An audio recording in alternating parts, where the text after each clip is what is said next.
והפעם בפינתנו, פינה על הדרך, יש שאלה מאוד מאוד מעניינת.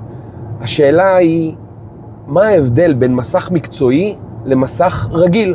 מסך רגיל זה בעצם מסך שקונים אותו בכל רשת חשמל כזו או אחרת.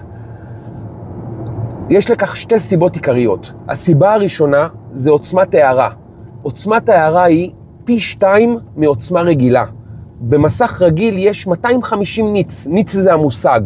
250 ניץ לעומת 500 ניץ במסך מקצועי, שלבית עסק זה מאוד מאוד מאוד חשוב, שיראו את התצוגה שעל המסך והפרסום על המסך בצורה מאוד חדה ומאוד ברורה.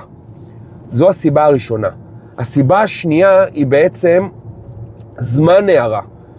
מסך רגיל הוא 25,000 שעות, ומסך מקצועי הוא 50,000 שעות. הוא יחזיק פי 2 זמן, במקום שכל פעם תצטרכו להחליף מסך. מאוד מאוד מאוד חשוב. עכשיו, ההבדל בכסף הוא מאוד מאוד מינורי.